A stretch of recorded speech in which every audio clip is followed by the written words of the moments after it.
Al llarg de la història, la música ha estat part fonamental de la societat i ha evolucionat amb ella.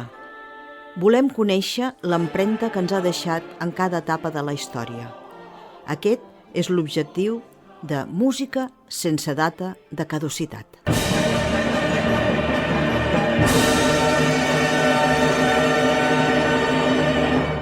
Avui, primer programa dels 3 que dedicarem al que probablement és el més gran compositor rus de tots els temps i també el més discutit, Igor Stravinsky.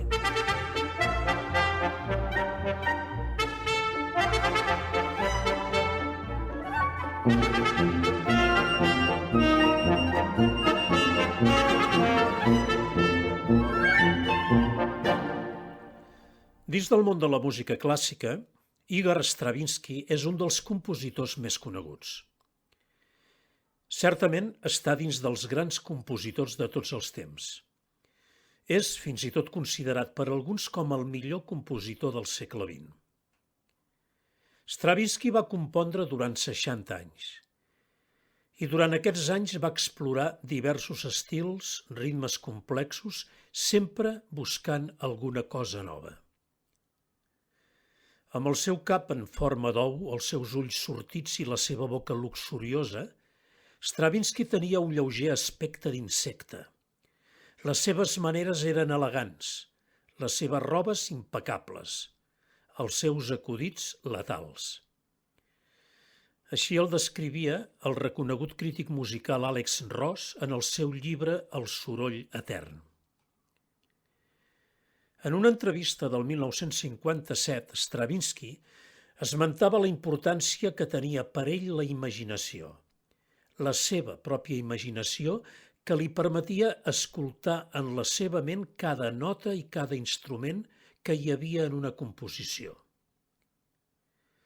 Va ser aquesta imaginació la que li va permetre convertir-se en un gran inventor musical. Igor Stravinsky va néixer a prop de Sant Petersburg, Rússia. Per aquell temps, Sant Petersburg era la joia de la corona tsarista i centre d'innovacions artístiques. El seu pare, Fyodor, era un reconegut baríton de l'òpera imperial al Teatre Mariinsky. El petit Igor va rebre la seva primera lliçó de piano als 7 anys, però no va ser fins que en va tenir 9 que va començar a estudiar música de forma regular. El piano es va convertir en el seu instrument favorit. La seva infància va ser segura i tranquil·la, econòmicament parlant. La seva família pertanyia a la culta elit de Sant Petersburg i descendia de terratinents i classes governants. Molts estius els passava en una finca gran pertanyent a un dels seus oncles i segurament escoltava les cançons folclòriques de la regió. Quan tenia 8 anys va anar a veure el ballet de la Bella Dorment de Tchaikovsky. Va ser a partir d'aquí que Stravinsky es va interessar per aquesta manifestació artística, la dansa. Va estudiar dret penal a la Universitat de Sant Petersburg, obligat pel seu pare, encara que es dedicava a la música en les seves estones lliures. El 1902, en un balneari alemany, coneix Rimsky-Korsakov, un altre dels grans músics russos, que es convertirà en el seu professor de música i composició. El 1910, el famós director de ballets russos, Sergei Diaghilev, li va encarregar la música per una obra molt especial, L'ocell de foc. L'estrena va ser tot un èxit. El ballet és una forma d'expressió en què es fusiona el significat dels moviments del cos amb les possibilitats descriptives de la música. Doncs bé, L'ocell de foc és un ballet basat en un conte tret d'una antiga llegenda russa. Ivan era un príncep fill del tsar de Rússia. Un dia es va endinsar per un bosc fosc i estrany buscant l'arbre de les pomes d'or. Quan ja hi era, va veure venir un ocell que tenia les plomes de color de foc. Ivan va voler caçar-lo, però l'ocell li va dir que si el deixava lliure li donaria una ploma d'or amb la qual podria satisfer qualsevol desig. Quan clarejava va veure, amb gran sorpresa, que l'arbre de les plomes d'or pertanyia al jardí d'un gran castell d'on varen sortir 13 princeses encantades que començaren a dansar i a collir la fruita de l'arbre.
De sobte va sortir Cachei, un malèfic bruixot que convertia en estàtues tothom qui gosava entrar al seu jardí. Els guàrdies que el protegien van empresonar Ivan i ballaren una dansa infernal.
Amb la ploma, Ivan va cridar l'ocell de foc. Aquest va arribar volant i es va deturar suaument sobre Katxei i els seus homes, que varen caure en un son profund.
Aprofitant la calma de la música, l'ocell va donar a Ivan un ou que contenia l'ànima de Katxei. El príncep el va aixafar i Katxei i els seus homes varen morir. Les princeses varen recobrar la llibertat i tots plegats varen dansar tot seguit, celebrant que ja eren per fi lliures. L'ocell de foc va acompanyar-los volant al seu damunt.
Després de l'Ocell de Foc, Diaghilev li va encarregar un altre ballet, Petrushka.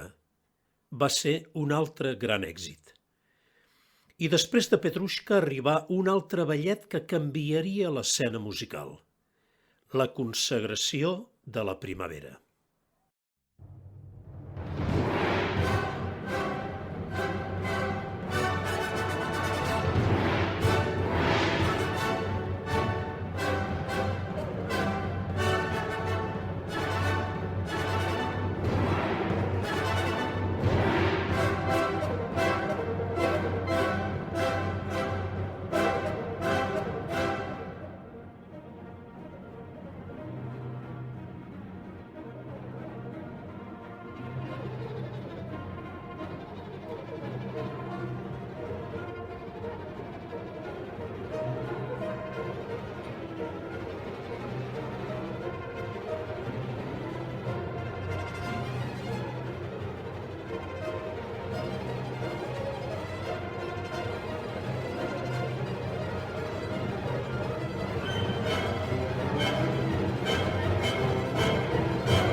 Es va estrenar el 29 de maig de 1913 al Teatre dels Camps Elisis a París enmig d'una gran expectació.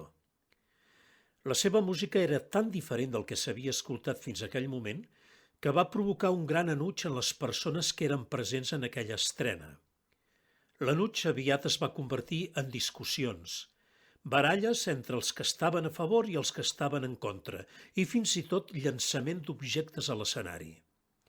La gent cridava, l'orquestra seguia tocant i els ballarins tractaven de continuar el seu ball. En resum, va ser tot un caos. No obstant això, la seva estrena en concert sense ballarins a París un any després va ser tot un èxit. Stravinsky va acabar sortint del teatre a coll dels assistents. Què tenia d'especial la consagració de la primavera? Primer, Stravinsky es va basar en la música de ritus pagans de la seva Rússia natal. Cançons nupcials lituanes, cançons de camperols que havia escoltat en la seva infància durant la seva estada a la finca del seu oncle.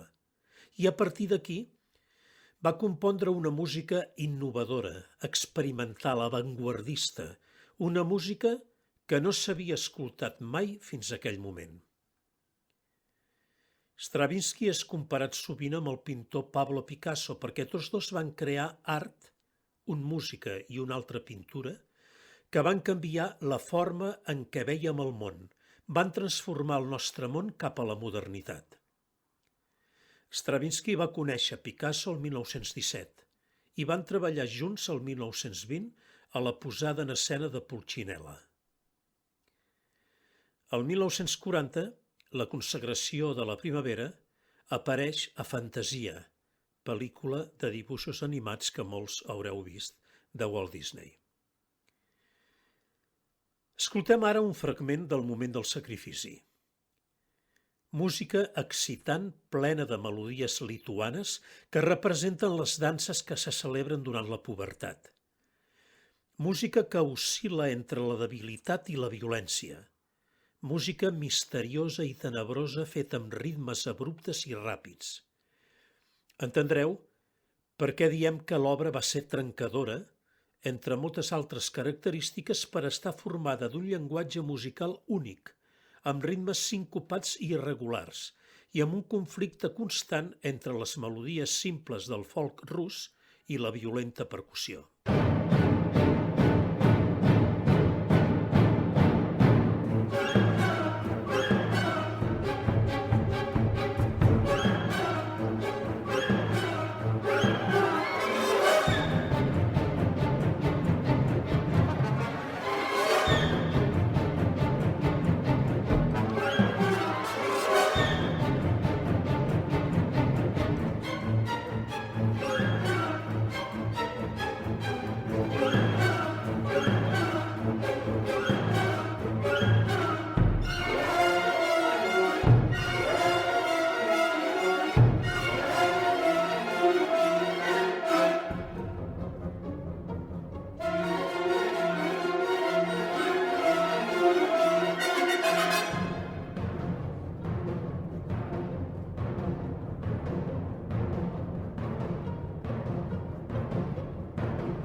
Stravinsky va viure a Suïssa a partir del 1914, quan va esclatar la Primera Guerra Mundial.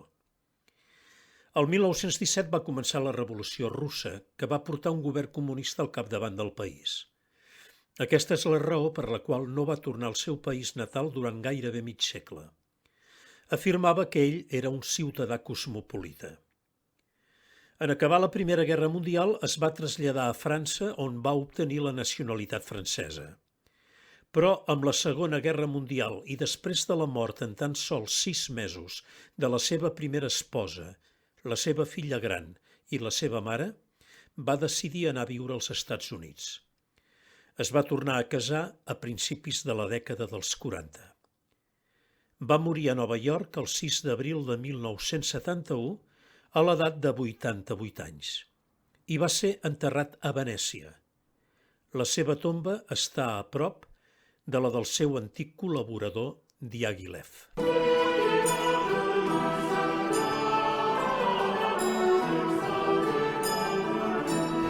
I acabarem el programa d'avui amb algunes frases d'Igor Stravinsky. Deia: l'art és el contrari del caos. L'art és caos organitzat. No he entès un compàs de música a la meva vida, però ho he sentit. La música cal escoltar-la, no n'hi ha prou amb sentir-la. Un ànec també sent. I com a final, una frase prou divertida. Déu meu, m'agrada tant de beure whisky que de vegades crec que em dic Igor Strawinsky.